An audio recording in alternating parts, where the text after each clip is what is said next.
Well, clean air and quiet. If there was one positive that we could take from our cities going into a lockdown worldwide, it was these two things: the quiet and the clean air that it brought to our city streets. And if you want something similar, you want to continue to hear the birds chirping and add years to both your and your children's lives, well, one of the ways you can do that is investing in one of these. And this is an all-electric.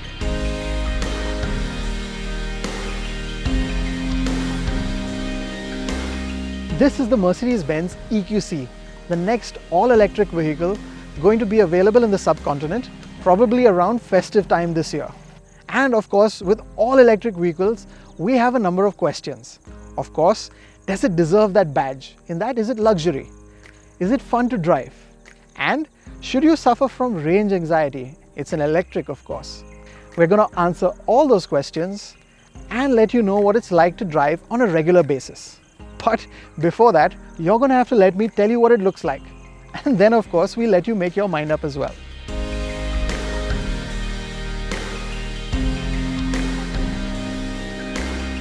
The EQC doesn't quite shout out that it's an electric, but there's still something distinctive about what's essentially a GLC silhouette, especially the LED lighting up front, with a long unibrow light strip joining the two headlights together.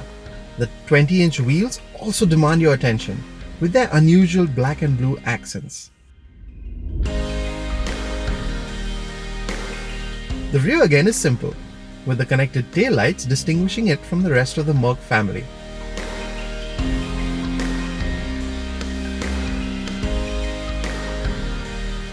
The EQC is roughly based on the GLC platform. It's powered by two electric motors on both axles with a total power output of 408 PS and 760 Nm.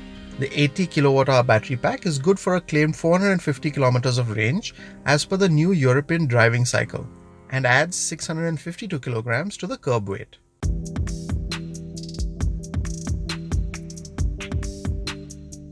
So when it comes to charging the Mercedes-Benz EQC, like any electric we've seen so far, there are a number of options. You have DC fast charging, that's this charger here. This is a 50 kWh fast charger. It's capable of charging it up to from 10 to 100% in 90 minutes. Very simple to use. Just unplug this. You open the fuel filler, well, the charge port, and it's as simple as plugging it in. Lets you know that it's plugged in, and you just start charging. Mercedes at the moment is not really relying on fast chargers for the EQC. They say you can be fairly Atmanirbhar with a wall box charger at home.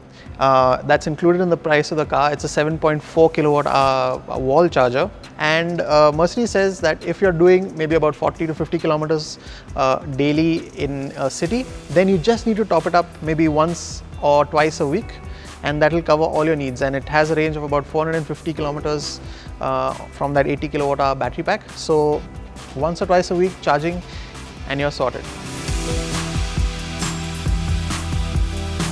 So would you face any range anxiety? Mercedes says the only time you need to think about the range is if you're planning an outstation trip. Even an intercity one, say from Pune to Mumbai, should be no hassle at all. Just plan where you will top up your charge in the new city before heading back. The design and layout and even the materials and surfaces all feel excellent. Little touches like the fabric door and dash upholstery, the rose gold accents on the aircon vents, and the blue EQ accents splattered around the cabin are the only bits that set it apart from the rest of the range. The dual screen layout, the position of the gear stalk, and even the steering wheel touch controls all shout Mercedes-Benz. And this familiarity is intentional, considering that the majority of EQC customers aren't expected to be new to the brand.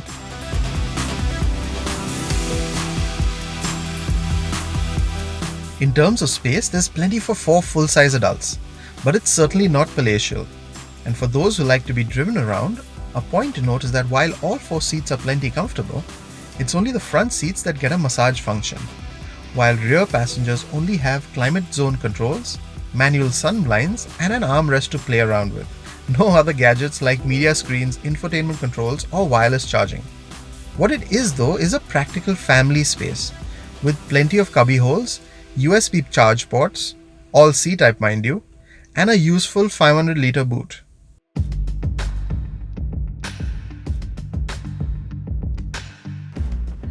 So we're about to start our drive, and today we are in the Mercedes-Benz plant in Chakan, and we're going to be driving to Karjat. The total drive is going to be around about 200 kilometers today. So I'll just give you an update on the status, where we're at right now, and we'll do this again at the end of the drive and let you know how much of battery we've consumed, how much range we have left, etc. Okay, so right now we are at about 98% of charge, and our range is showing 312 kilometers. And this is the amount of power that's being consumed right now. We are just at with the car in ready state and, well, like idle, and this is the amount of power that's being consumed just to run all the electronics in the car. You can also see another range readout here, 312, and like you can see, we are fully, just about one small little bit below full charge.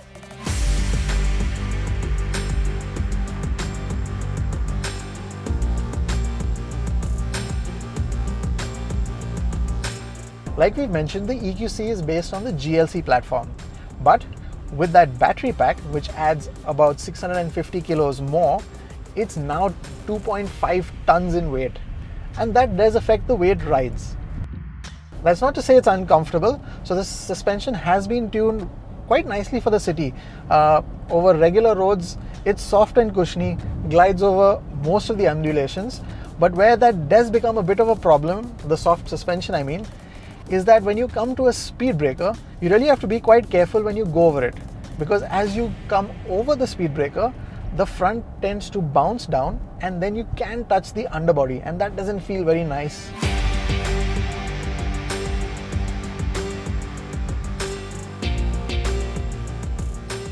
And like all electrics, there's quite a bit of performance in those two motors. Well, yeah, there's two motors, one on the front axle, one on the rear. When you start moving, it's mostly with the front axle, but step on it and both motors come into play, and there's quite a bit of acceleration in this one.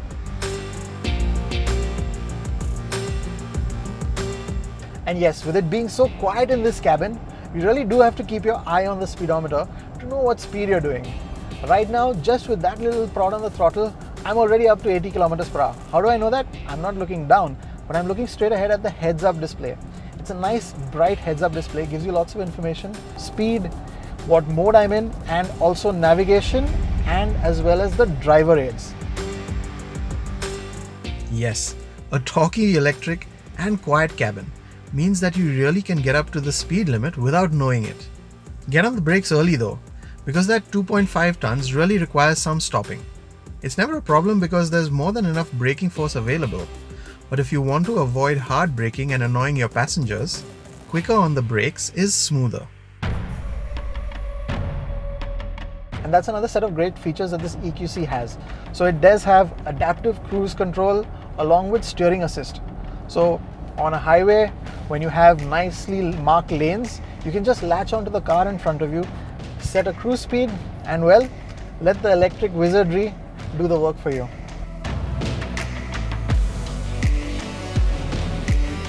Speaking about the drive modes, right, we've tried out Sport. There's also a Comfort mode that makes things a little bit more progressive, so really great for the city. And there's Eco mode. Like I said, Eco mode helps you eke out as much range as you can from the battery. And another thing that helps you get more range and will really help out in the city is the levels of regenerative braking.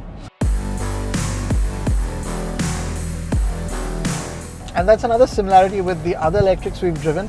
Of course, the levels of regenerative braking. And this one has quite a few. There's D. In regular D, regenerative braking is fairly progressive. It's not really intrusive, feels like a regular IC engine car.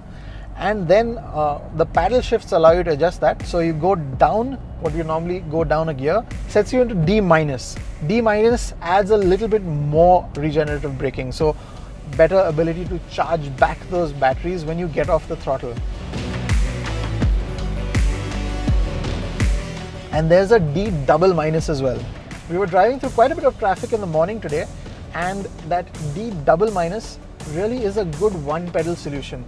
And so if the car in front of you starts to slow down, just getting off the accelerator pedal in more situations than not is enough. And so, well, we're at the end of our drive today and we've lost, as you can see, we've lost the light. But I thought I'd bring you up to speed on how the range went today.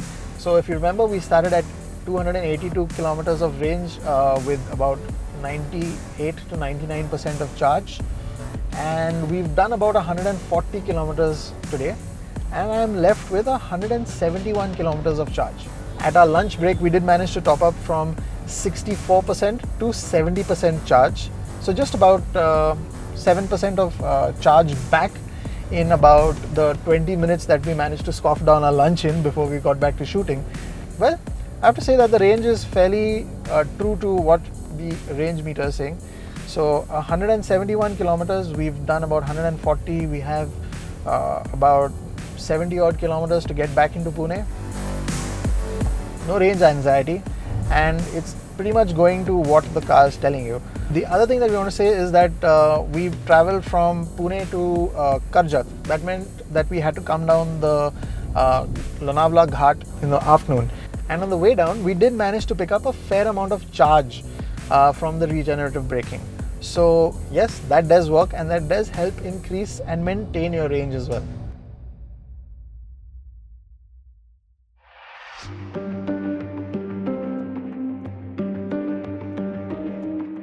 And yes, we've left the big question for last. How many years is it going to set back your bank balance? And yes, electric vehicles, we know they don't come cheap, and it's going to be a CBU as well. And in our estimates, that's going to come around about the 1 crore mark. So no, it's not really price practical. But what it is though, is perfectly suited for its intended use. It's a second car, a family car, a city car. One that's going to take your kids to school, your family to the mall on the weekend, well, when the schools open up and we go back to normal. It's comfortably spacious on the inside and has a nice set of features and luxury to go with that badge. And yes, speaking about that badge, and if you want the status that goes with it, along with the bragging rights of that green number plate, at the moment, there literally isn't anything in our market that can compete with it.